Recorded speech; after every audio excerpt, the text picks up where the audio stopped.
기도하겠습니다. 사랑과 은혜가 풍성하신 아버지 하나님 감사합니다. 또 주님 앞에 또 귀한 믿음의 또 자녀들이 이렇게 나와 예배합니다. 주님, 오늘 드려지는 이 시간 속에서 주님을 만나고 또 이 사순절 기간 또 주님을 묵상하며 정말 주님께서 십자가의 길을 걸어가실 수밖에 없는 이유를 우리가 이 시간 또 깨닫고 우리 또한 그 길을 따라갈 수 있는 귀한 주님의 자녀의 삶을 이루게 역사하여 주옵소서. 오늘 드신 이 예배 속에서도 함께하여 주옵소서. 예수님 이름으로 감사하며 기도합니다. 아멘. 할렐루야. 우리 주님 앞에 기쁘게 찬양 드리는 시간 같습니다. 우리 149장 찬양합니다.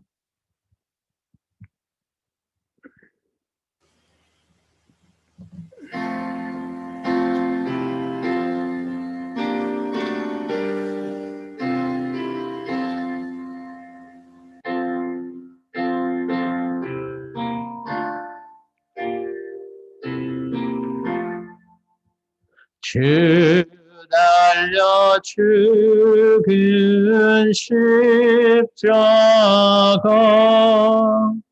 우리가 생각할 때에 세상에 속한 욕심을 헛된 줄 알고 거리는 죽으신 구주 밖에는 자랑을 말게 하소서. 보혈로 공로 힘입어 교만한 마음을 버리네. 못 박힌 손발 보니 큰 자비 나타내셨네.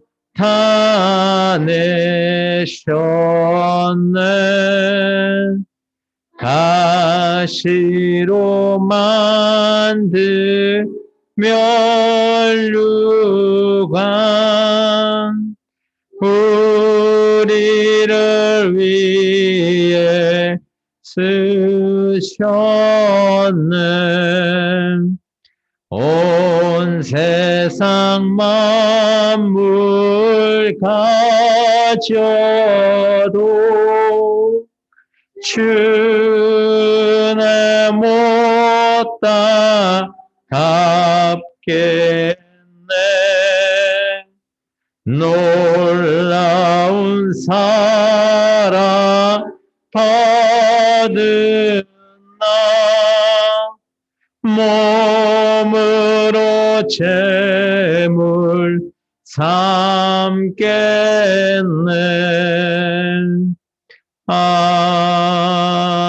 아멘. 계속해서 144장 찬송합니다.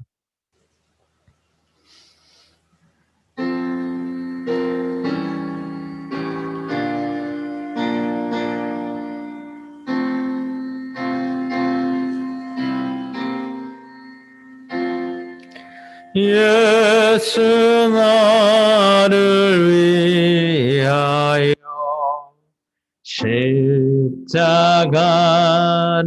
질 때 세상 죄를 지시고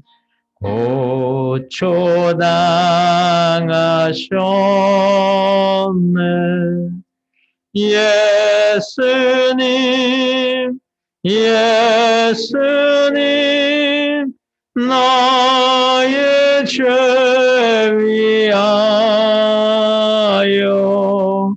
보배 피를 흘리니 죄인 받으소서. 십자가를 지심을 무슨 죄가 있나 저 무지한 사람들 메시아 죽였네. 예수님 예수님 나의 죄 위하여 보배 피를 흘리니 죄인 받으소서. 피와 같이 붉은 죄 없는 이가 없네. 십자가의 공로로 눈과 같이 되네. 예수님 예수님 나의 죄 위하여 보배 피를 흘리니 죄인 받으소서. 아름답다 예수여 나의 좋은 친구. 예수 공로 아니면 영원 영벌 받네. 예수님 예수님 나의 죄 위하여 보배 피를 흘리니 죄인 받으소서. 아멘. 우리 270장 찬양합니다.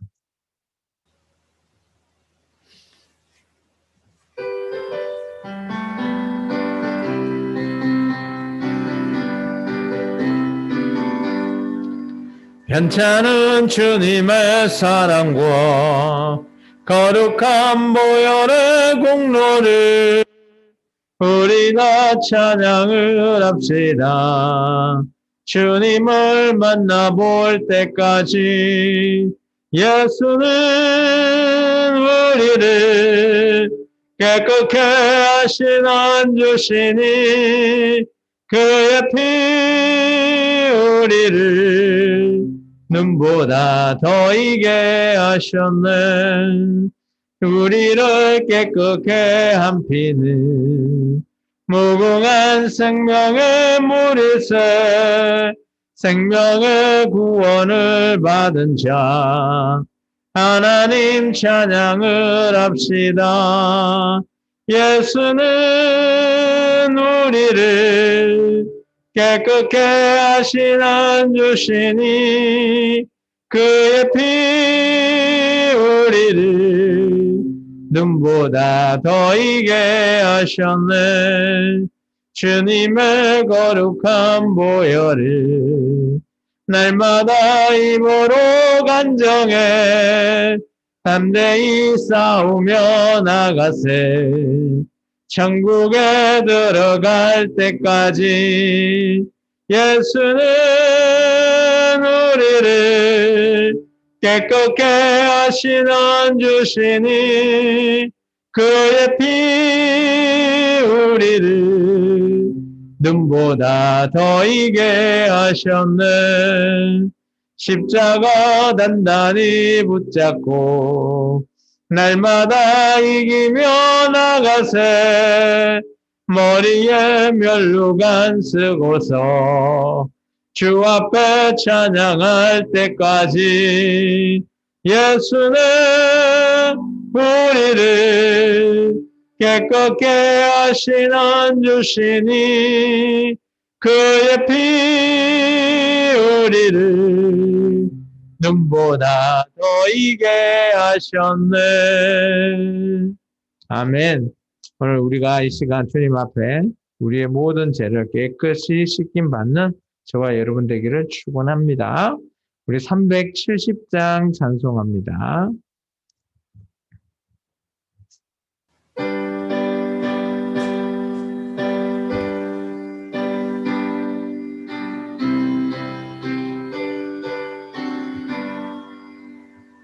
주 안에 있는 나에게 당긴 힘이 있으련 십자가 밑에 나가 내 짐을 풀었네.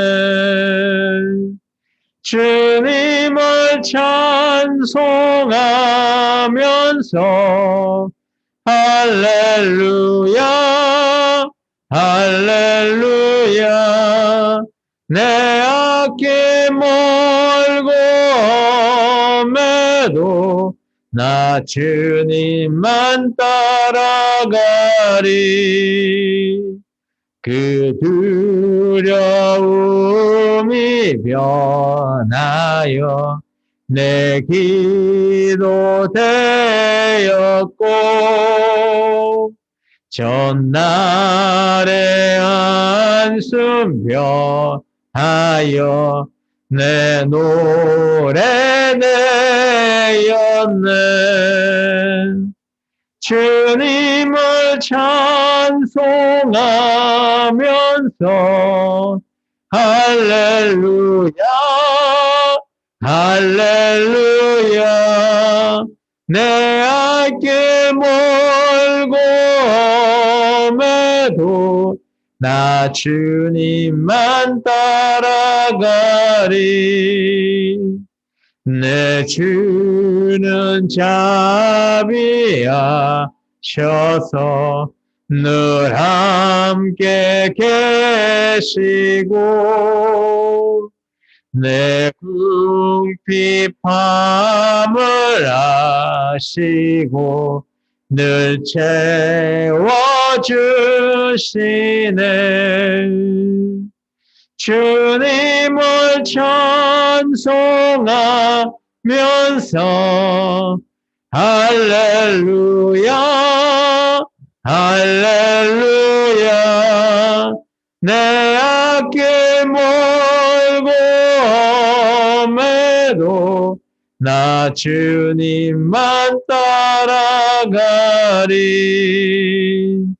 내 주와 맺은 언약은 영불변하시니 그 날아가기까지는 늘 보호하시네.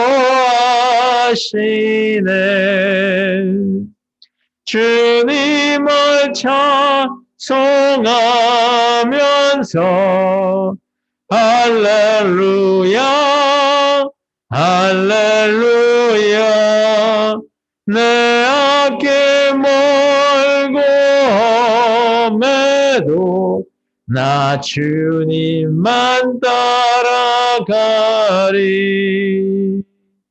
아멘. 이 가사처럼 우리의 모든 길을 주님의 길로 우리가 따라가는 저와 여러분의 인생이 되었으면 좋겠습니다. 우리 찬양하고 수요 말씀드리기 시작합니다.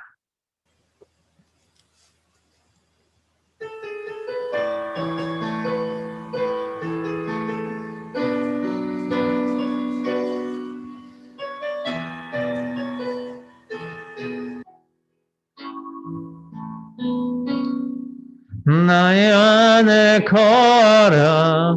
나는 내 하나님이니.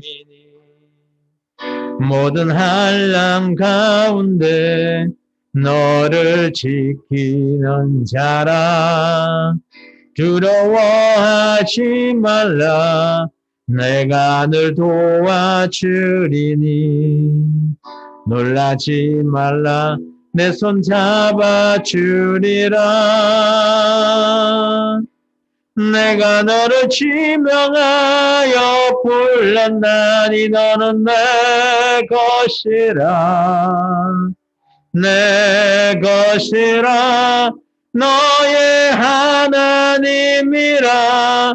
내가 너를 보배롭고 존귀하게 여기노라. 너를 사랑하는 내 여호와라. 나의 안에 거하라. 나의 안에 거하라. 나는 내 하나님이니. 모든 환난 가운데 너를 지키는 자라. 두려워하지 말라. 내가 늘 도와주리니. 놀라지 말라. 내 손 잡아주리라. 내가 너를 지명하여 불렀나니 너는 내 것이라. 내 것이라. 너의 하나님이라. 내가 너를 보배롭고 존귀하게 여기노라. 나는 나가는 내 여호와라. 내가 너를 지명하여 불렀나니 너는 내 것이라. 내 것이라. 너의 하나님이라. 내가 너를 보배롭고 존귀하게 여기노라. 너를 사랑하는 내 여호와라. 너를 사랑하는 내 여호와라. 기도합니다. 아버지 하나님 감사합니다. 오늘도 주님 앞에 거할 수 있게 도와주시며 또 주님께서 우리를 이끌어 주시고 또 주님의 품 안에 우리를 온전히 품어주심을 감사합니다. 또 이렇게 주님 앞에 한 주간의 우리의 삶과 또 우리의 뜻과 매일매일의 우리의 삶이 주님 보시기에 정말 예수님의 그 십자가의 길을 따라 나아갈 수 있는 우리가 되게 도와주옵소서. 온전한 믿음 가운데 우리를 세워주시고 또 사순절 기간 완전히 주님의 그 십자가의 길을 우리가 묵상하여서 정말 우리 또한 결단하고 따라 나설 수 있는 귀한 주님의 제자가 되기를 원합니다. 주님, 오늘 우리 이 시간 여기 생명나무 모든 성도들 마음이 주님의 뜻을 향하기를 원합니다. 주님 함께하여 주옵소서. 예수님 이름으로 감사하며 기도합나이다. 아멘. 우리 찬송가 524장 찬송합니다.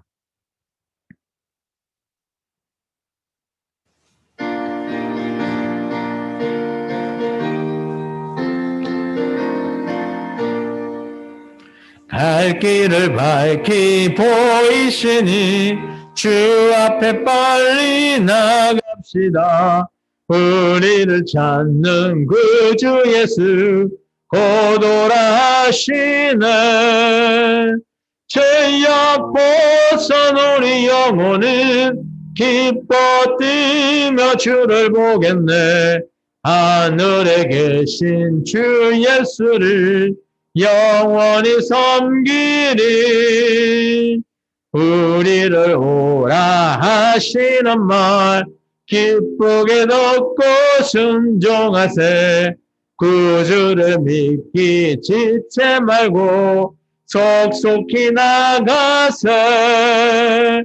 죄악 벗은 우리 영혼은 기뻐 뛰며 주를 보겠네. 하늘에 계신 주 예수를 영원히 섬기니 주 오늘 여기 계시오니 나와서 주의 말씀 듣세 듣기도 하고 생각하니 참 진리시로다. 죄악 벗은 우리 영혼은 기뻐 뛰며 주를 보겠네. 하늘에 계신 주 예수를 영원히 섬기리. 아멘. 같이 자리에서 일어나서 우리 사도신경 하심으로 우리의 신앙을 고백하는 시간을 갖습니다. 나는 전능하신 아버지 하나님 천지의 창조주를 믿습니다. 나는 그의 유일하신 아들 우리 주 예수 그리스도를 믿습니다. 그는 성령으로 잉태되어 동정녀 마리아에게서 나시고 본디오 빌라도에게 고난을 받아 십자가에 못 박혀 죽으시고 장사된 지 4일 만에 죽은 자 가운데서 다시 살아나셨으며 하늘에 오르시어 전능하신 아버지 하나님 우편에 앉아 계시다가 거기로부터 살아있는 자와 죽은 자를 심판하러 오십니다. 나는 성령을 믿으며 거룩한 공교회와 성도의 교제와 죄를 용서받는 것과 몸의 부활과 영생을 믿습니다. 아멘. 오늘 하나님 말씀은 요한복음 19장 1절에서 7절의 말씀입니다. 요한복음 19장 1절에서 7절의 말씀을 제가 한 절, 여러분이 한 절 봉독합니다. 이에 빌라도가 예수를 데려다가 채찍질하더라.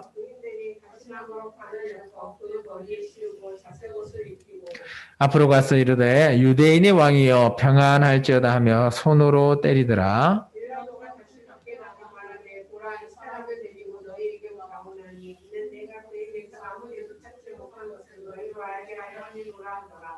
이에 예수께서 가시관을 쓰고 자색 옷을 입고 나오시니 빌라도가 그들에게 말하되 보라 이 사람이로다 하매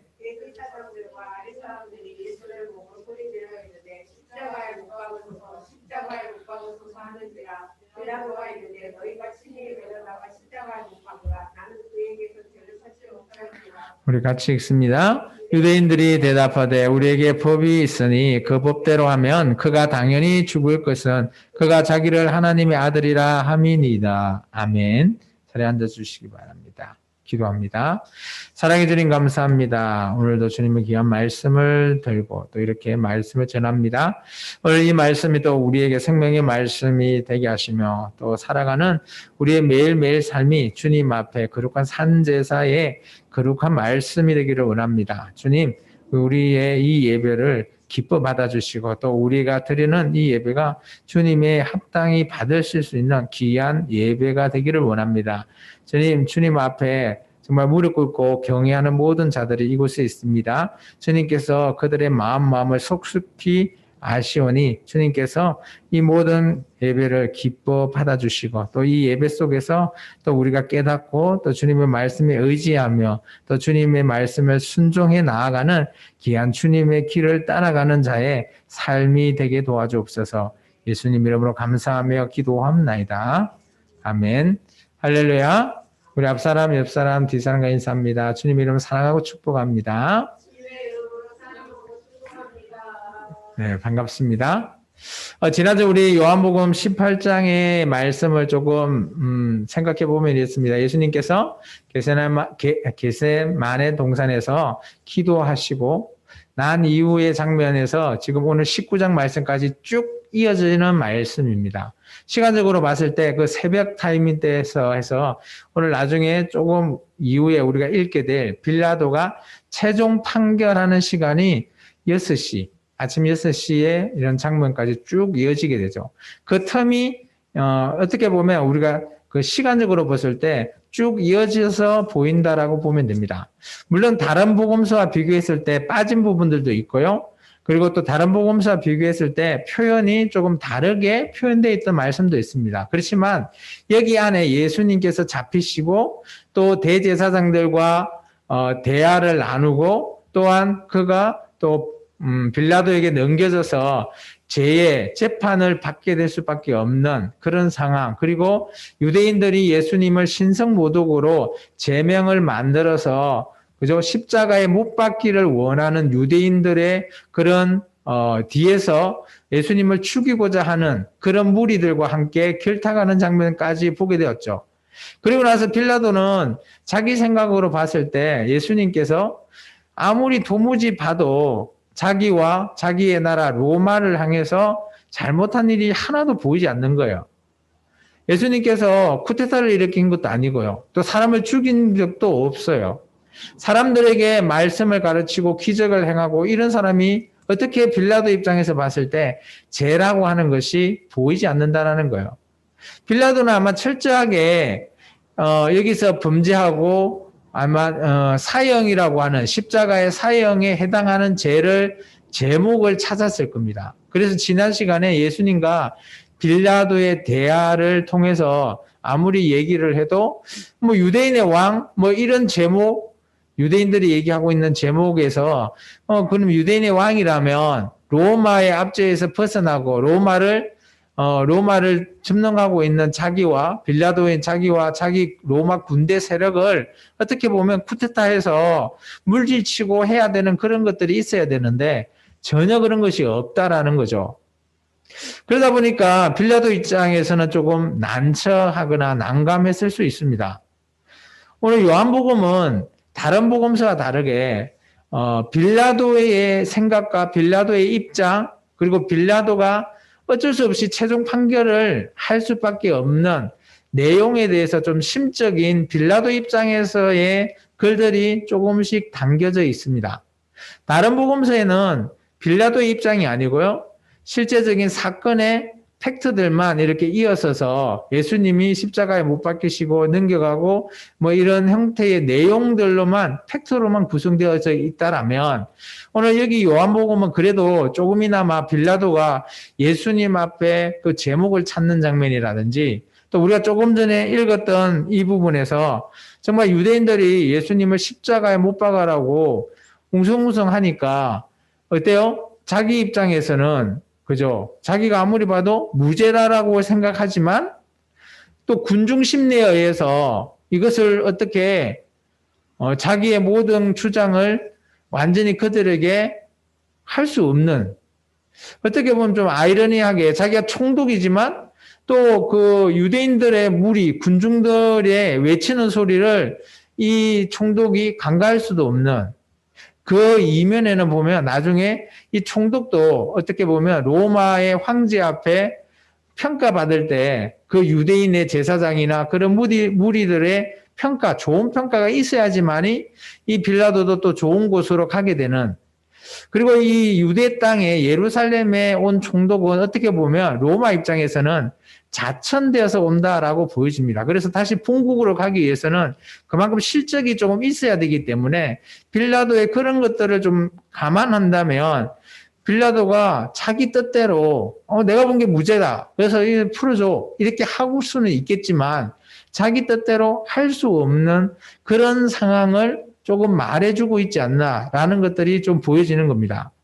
우리가 조금 전에 이제 예수님께서 지난 시간에 그렇게 잡히시고 유대인들에게 유월절 전례에 그죠? 사람 한 명을 놓아주는 관례가 있잖아요. 근데 그때 바라바라고 하는 어떻게 보면 여기 강도의 무리 중에 한 명이다라고 얘기하는데 아마 이 사람이 어떻게 보면 열심당원으로 보여지고요. 이 사람이 로마의 어떻게 보면 강도같이 로마에 해를 끼친 사람 뭐 이렇게 보여집니다. 쉽게 말해서 우리나라로 보면 일제에 어때요? 그 나라에서 독립을 했던 독립군 같은 사람 그렇게 저는 여겨집니다. 어쨌든 간에 로마 입장에서 해를 이렇게 끼쳤기 때문에 바라바는 당연히 사형을 인도받는 그런 그저 행악자로 보여집니다. 그런데 그 둘을 예수님과 이 바라바 중에 누구를 놓아줄까라고 했을 때 어때요? 많은 무리들이 바라바를 놔달라고 합니다. 참, 이 빌라도의 생각에는 그리스도라고 하는 예수님을 놔줄 거라 생각했지만 자신의 생각과 자신의 뜻이 전혀 관철되지가 않았다라는 거죠.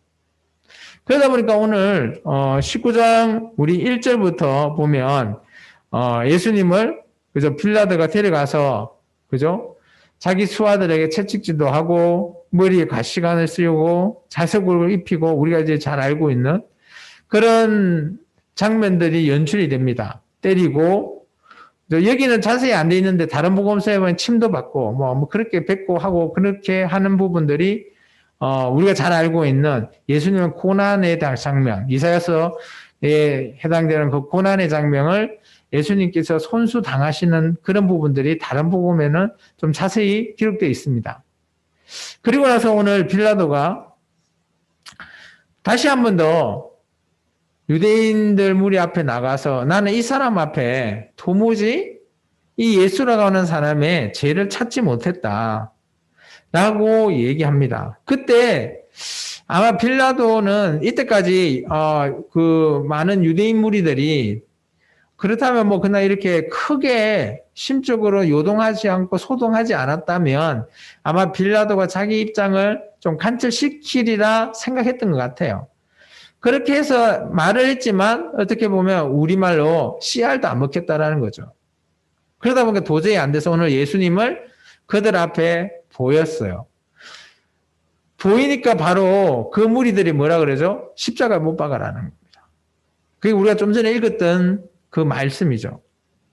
십자가에 못 박아라 라고 하지만 또 빌라도가 또 한 번 더 얘기합니다. 그래서 오늘 보면 빌라도가 이 자기의 그 주장, 그 주장을 얘기하는 부분들이 꽤 좀 나와요. 4절에 보시면 그죠? 내가 아무도 너에게 그에게서 아무 죄도 찾지 못한 것을 너희로 알게 하려 합니다라는 그런 표현도 빌라도가 쓰죠. 그리고 또 나와서 예수님을 소개했을 때 대제사장과 그 무리들이 십자가에 못 박아라 할 때 또 빌라도가 후반절에 이렇게 얘기합니다. 그죠? 그죠? 나는 그에게서 죄를 찾지 못했다. 그죠? 뭐 이런 형태의 표현을 빌라도가 쓰면서 자기의 끝까지 최후의 그 발언을 이 예수는 정말 죄가 없는 그런 사람이다라고 빌라도는 주장을 하는 거죠. 이게 어떻게 보면 이 빌라도의 주장이 예수님을 옹호하는 것 같지만 그렇지는 않다라는 거죠. 빌라도는 철저하게 자신의 계획이 있고 자기에게 이익이 되는 것을 생각하게 된 거죠. 왜냐? 빌라도 입장에서는 바라바라고 하는 그 사람을 죽이고자 하는 거예요. 그래서 이 예수 그리스도라는 이 예수님을 그는 놓아주기를 원하는 거죠. 그런데 많은 유대인 무리는 거기에 협조하지 않는 그런 어떻게 보면 빌라도의 생각과 유대인의 생각이 완전 다르다 보니까 하나가 되었다면 그 당 시행하면 좋은데 이게 반대되다 보니까 빌라도 입장에서는 너무 난처한 거죠. 그러면서 유대인들이 이런 말을 합니다. 우리에게 재판의 권한이 있는데 그 재판을 했을 때의 제목은 그가 하나님의 아들이라고 하는 신성모독의 그 제목이 바로 그 사람이 추구해야 할 죄다라는 것을 얘기하고 있죠. 이때 빌라도가 그 얘기를 듣고 하나님의 아들? 그러니까 빌라도는 또 한 번 이 예수님을 죽여야 된다라는 생각을 해보니까 어때요? 빌라도 입장에서는 내가 또 이 사람을 죽이면 이 모든 것이 또 나한테로 돌아가나? 내가 하나님의 아들을 죽였다면 그죠? 그러면서 빌라도 입장에서는 조금 두려움에 또 사로잡히는 그런 장면도 있다라는 거죠. 앞을 한번 보시면 제가 이제 방금 제가 설명했던 내용을 좀 정리를 해봤는데요. 유대인의 왕이라는 표징을 나타내는 게 머리에 왕관을 쓰잖아요. 근데 예수님에게는 가시 면류관을 씌우고요. 옷을 또 자색 옷. 근데 아마 뭐 자색 옷은 그 당시에 조금 왕이나 뭐 이런 사람들이 입는 옷인 것 같아요. 어쨌든 간에 이런 관과 가시 면류관과 자색 옷이라고 하면 왕을 상징하는 표징인 것 같아요. 그래서 그런 부분을 오늘 예수님한테 유대인의 왕의 표징을 이렇게 세우게 되고요. 근데 무죄를 계속 주장하는 빌라도, 그리고 유대인들은 안 된다, 죽여야 한다라고 유죄를 주장하고 있는 유대인들, 이런 이들 간의 관계가 좀처럼 좁혀지지 않는 그런 모습을 보게 됩니다. 그러면서 유대인들이 예수님의 제목은 하나님의 아들이라고 했다. 그게 바로 신성모독이다라고 한 거죠. 그러다 보니까 빌라도가 예수님한테 다시 들어가서 얘기합니다. 그렇다면 당신은 어디서 왔냐? 하나님 아들이라고 하니까. 근데 예수님은 아무 대답을 하지 않아요. 어디서 왔냐 물어보니까. 그러면서 오늘 이런 얘기를 하죠. 내가 네한테 이렇게 놓아줄 권리도 있고 십자가에 못 박힐 권리도 있는데 잘 말해봐라 라고 했을 때 예수님은 전혀 다른 얘기를 하죠. 오늘 내가 받는 이 십자가의 이 형, 당신이 결정하는 것 같지만 당신이 하는 게 아니다.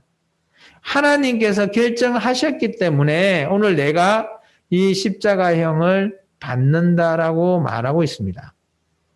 그 장면을 우리가 이제 한번 읽어보고 16절까지 우리 한번 읽어보겠습니다. 빌라도가 이 말을 듣고 더욱 두려워하여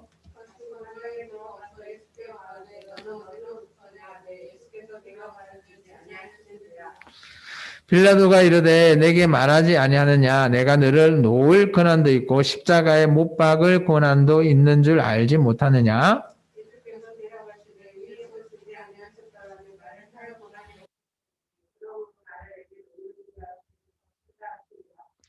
이러므로 빌라도가 예수를 놓으려고 힘썼으나 유대인들이 소리질러 이르되 이 사람을 놓으면 가이사의 충신이 아니니이다. 무릇 자기를 왕이라 하는 자는 가이사를 반역하는 것입니다.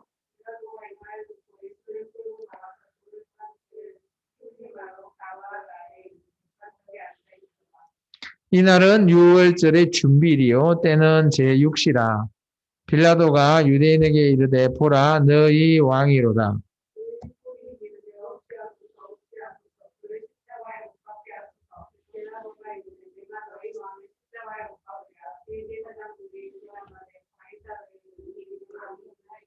같이 읽을까요? 이에 예수를 십자가에 못 박도록 그들에게 넘겨주니라. 어쨌든 간에 빌라도는 최종 판결이 하나 냅둬요. 최종 판결이 뭐예요? 냅둬요. 예수님을 십자가에 못 박히는 십자가형을 선포하는 겁니다. 오늘 보면 빌라도 입장에서는 그 마음이 오늘 빌라도의 마음을 이렇게 얘기하고는 있지 않지만 제가 이 상황에 내가 빌라도라면 어땠을까라는 것을 봤을 때 그것을 뜻하는 그 마음이 오늘 예수님을 그러니까 하나님의 아들이라 했을 때 두려운 마음이 있었고요. 그리고 나중에 다시 한 번 더 그 유대인들에게 얘기했을 때 어때요? 십자가에 못 박으라고 하는 그런 거 있을 때 예수님을 놓아주려고 힘썼다라고 하는 그런 두 가지의 단어가 나와요. 그죠? 그걸 보면 8절에 두려워하여 그리고 12절에 힘썼으나 라는 단어가 나옵니다. 저는 이 두 단어를 통해서 빌라도의 마음을 좀 예측해 봤어요. 빌라도 입장에서는 예수님을 건들고 싶지 않다. 그리고 또 예수님을 위해서 무죄방변하기 위해서 힘을 썼다라는 표현을 아마 사도 요한도 그렇게 빌라도를 표현한 것 같아요. 그런데 유대인들은 어때요? 빌라도에게 이 사람 풀어주면 당신은 총독이라고 하지만 어때요? 당신은 로마의 황제인 가이사의 충신도 안 되고 가이사를 오히려 반역하는 길이다 라는 얘기를 들었을 때 이 빌라도의 마음이 아마 휘청휘청했을 겁니다. 그리고 빌라도는 이런 예수님 앞에 예수님을 그들 앞에 세워서 최종적으로 유대인의 왕으로 인정을 했다라는 거죠. 아마 이것까지가 중간에 보시면 14절에 보면 이날은 6월절 준비일이라잖아요. 그러면 6월절 절기 지키는 하루 전날이거든요. 그때의 육시, 여기서 육시는 로마의 시간입니다. 유대인의 시간은 플러스 이렇게 3을 해야 되는데 로마의 시간이다 보니까 그냥 6시예요. 아침 6시. 그래서 이 6시에 오늘 유대인의 왕이다라고 예수님을 최종 그냥 선포해버립니다. 그러면서 오늘 유대인들은 이 사람이 너희의 왕이다라고 했을 때 유대인들은 아니다. 우리에게는 로마 황제 가이사 외에는 왕이 없다. 이런 표현을 듣다 보니까 어때요? 빌라도 입장에서 어떻게 해야 될까요? 예수를 더 이상 옹호할 수 있는 길이 없는 겁니다. 그래서 빌라도는 예수님을 최종 판결해버릴 수밖에 없죠. 십자가형이라는. 우리가 다른 복음서를 보면 이렇게 좀 구체적으로 빌라도가 왜 이렇게 예수님을 최종 십자가형을 선포했을까라는 것들이 좀 구체적으로 기록되어 있지 않았어요. 그런데 요한복음은 그래도 빌라도 측면에서 조금 쓰여져 있는 그런 복음서가 아닐까. 그리고 요한은 아마 이런 재판 장면이나 이런 부분들을 아마 가까이에서 봤을 거라고 저는 보여집니다. 그렇기 때문에 이런 빌라도의 마음이나 이런 것들이 조금 보이는 것 같고요. 그리고 빌라도는 어쨌든 간에 자기가 최종적으로 판결을 했기에 오늘 우리가 사도신경으로 말미암아서 예수님을 십자가에 못 박히게 하신 사람이 바로 빌라도라는 거죠. 그래서 오늘 빌라도가 지금은 없잖아요. 죽고 없지만 지금 우리에게서도 늘 매주일만 되면 빌라도라고는 이름을 계속 불려지죠. 근데 좋게 불려지면 얼마나 좋았을까요? 그런데 그렇지 못하다는 거죠. 근데 예수님께서는 아까 얘기를 다시 해보면 오늘 당신이 이렇게 하는 그 죄보다 실제 더 큰 죄를 한 사람은 누구다? 바로 나를 죽이고자 했던, 넘겨줬던 그 자들이 더 큰 죄다라고 얘기하죠. 11절에 보면 나를 내게 넘겨준 자의 죄는 더 크다. 이건 유대인들이거든요. 그래서 우리가 잘 보면 이런 표현이 있습니다. 나중에 좀 이따 보시면 실제 예수님께서 십자가에 못 박히시고, 그죠? 예수님의 옆구리를 찔러서 실제 죽인 자가 누구죠? 로마 군인이잖아요. 근데 실제 성경에는 이렇게 표현되어 있습니다. 우리는 로마 군인이 죽인 걸 알고 있지만 실제 예수님을 죽인 사람은 물론 실질적으로 1차적으로 죽인 사람은 로마 군인이 있겠지만 실제적으로 예수님을 죽인 사람은 바로 유대인들이다 라고 말하고 있어요. 어떻게 보면 뒤에서 조종하거나 어떤 그런 무리들의 세력이 더 큰 죄다라는 거예요. 이거는 저도 공감합니다. 그래서 물론 우리가 뭐 드라마나 어떤 다른 사건이나 이런 걸 봤을 때 범죄하는 걸 봤을 때 1차적으로 사람을 죽인 사람은 당연히 크지만 그것을 뒤에서 누가 조정을 했다라고 하면 그 뒤에 있는 그 뒷배에 있는 그런 세력들이 더 큰 죄인이라는 겁니다. 참 무서운 거죠, 이게. 그래서 제가 지난 주간에도 얘기했지만 군중의 심리가 이렇게 모이면 사람들이 어떤 모든 것들을 해나갈 때 아니지만 그것이 맞는 걸로 해나갈 수 있다는 겁니다. 이게 어떻게 보면 예수님의 십자가에 못 박힌 사건도 그 군중의 심리로 인해서 빌라도가 무죄 방면하고 싶었지만 할 수 없는 상황에 이르게 된 겁니다. 이제 말씀을 제가 좀 정리합니다. 어차피 이제 이 뒤에 이제 십자가에 못 박히는 장면은 다음 주 이 시간에도 할 건데요. 오늘 제가 여러분에게 얘기하고자 하는 말은 이것입니다. 오늘 우리가 늘 빌라도라고 하는 사람을 잘 모르고 또 안다라고 하면 예수님을 죽인 실제적으로 죽게 하신 한 장본인 우리가 그 정도로 알고 있잖아요. 근데 우리가 성경에 나오는 물론 전체적인 것을 알 수는 없지만 자세히는 그렇지만 오늘 사도 요한으로 말미암아 빌라도가 얼마만큼 예수님을 위해서 발로 뛰는 그런 부분들도 좀 보이고요. 그것은 아마 1차적으로 자기의 두려움과 그런 마음들이 있었을 거예요. 그리고 자기는 예수님을 죽이고자 하는 마음이 하나도 없었다라고 보여져요.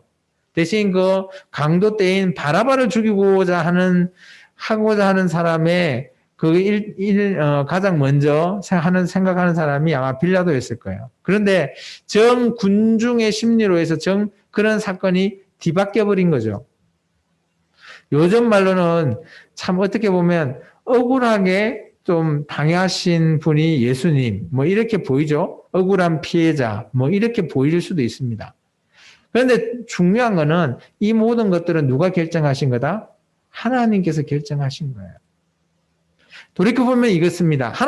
예수님께서 이 십자가형을 피해갔다면 오늘 저와 여러분은 영원히 하나님 앞에 이방인인 저와 여러분은 하나님 앞에 나아갈 수 있는 길이 없다라는 거예요.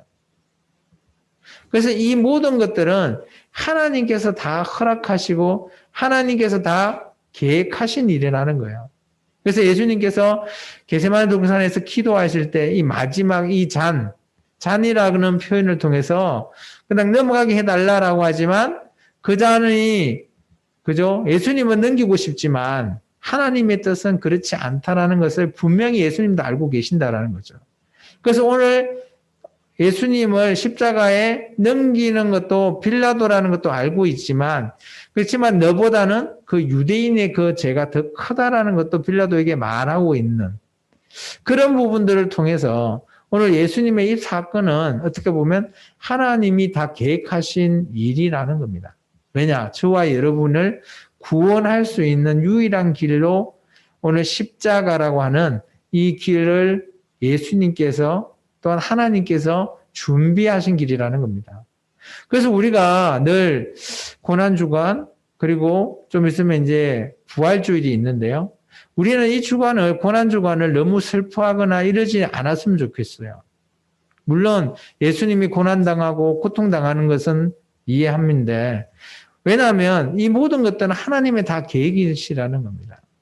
그렇다면 우리 입장에서는 어떻게 이걸 받아들일까요? 늘 우리가 고난주 간다면 늘 슬퍼야 되고 그죠? 부활했으니까 기뻐야 되고 그런 것들을 이분법적으로 저는 느끼지 않았으면 좋겠습니다. 이런 모든 사건은 예수님께서 나를 위해서 계획하신 일이다. 라는 측면에서 우리가 고난주간과 부활주의를 한번 지내보시기 바랍니다. 그리고 사순절 기간을 지금 지나고 있는데 이런 사순절 기간에 예수님께서 이렇게 처해 있는 상황들을 한번 묵상하시면서 과연 나라면 어떨까? 그런 측면에서 이런 말씀들을 읽고 이런 말씀을 통해서 우리가 하나님의 뜻이 그럼 과연 어디에 있을까? 그런 것을 우리가 생각해 내야 될 줄 믿습니다. 우리는 너무 슬픔에 그 감정에 휩쓸린 거나 너무 기쁜 감정에 휩쓸리는 것이 중요한 것이 아니라고 저는 보여져요. 이런 고난주간과 부활주의를 매년 우리가 지나고 있지만 정말 중요한 거는 이런 모든 하나님의 뜻이 무엇이고 그 사람 내가 하나님 앞에 어떻게 나가야 되는가 그것이 더 중요하다고 저는 보여져요. 그래서 뭐 고난주간이라고 슬퍼해야 되고 물론 슬프죠. 근데 막 그것에 막 감정이 휩쓸려서 슬프거나 애도하거나 이런 것이 아니라는 거죠. 하나님이 진정 원하는 이 뜻에 과연 내가 어떻게 나아갈 수 있을까? 그것이 더 중요하다라고 저는 보여집니다. 그래서 이번 사순절 기간도 우리는 뭐 경건해야 된다. 우리는 분별하게 또 거룩하게 살아야 된다라고 하지만 물론 그렇게 사는 것이 중요하죠. 그렇지만 그 거룩함과 경건함을 과연 나는 하나님 앞에 어떤 자로 서는 것이 하나님이 원하는 경건한 자의 모습인지 거룩한 자의 모습인지를 한번 찾아보시고 그렇게 한번 이 사순절 기간에 묵상하시면서 살아보시기 바랍니다. 그리고 우리가 예수님의 부활절에 같이 기뻐하며 정말 나 또한 나중에 있을 그 부활에 참여하는 자로서 같이 기뻐하는 자, 그런 자의 공감을 우리가 눌러보시는 시간 되었으면 좋겠습니다. 기도하겠습니다. 주님 감사합니다. 오늘도 귀한 시간 통해서 또 주님의 말씀을 대면하였습니다. 이 말씀이 우리의 마음판에 온전히 새겨지게 도와주시고 또 우리 영혼이 깨어서 아버지 하나님 앞에 귀한 믿음으로 드려지는 시간 되게 도와주옵소서. 예수님 이름으로 감사하며 기도합나이다. 아멘. 주님의 기도로 예배를 마치겠습니다. 하늘에 계신 우리 아버지, 아버지 이름을 거룩하게 하심, 아버지의 나라가 오게 하시며, 아버지의 뜻이 하늘에서와 같이 땅에서도 이루어지게 하소서. 오늘 우리에게 일용할 양식을 주시고, 우리가 우리에게 잘못한 사람을 용서해 준 것 같이 우리 죄를 용서해 주시고, 우리를 시험에 빠지지 않게 하시고, 악에서 구하소서. 나라와 권능과 영광이 영원히 아버지의 것입니다. 아멘. 예배를 모두 마치겠습니다.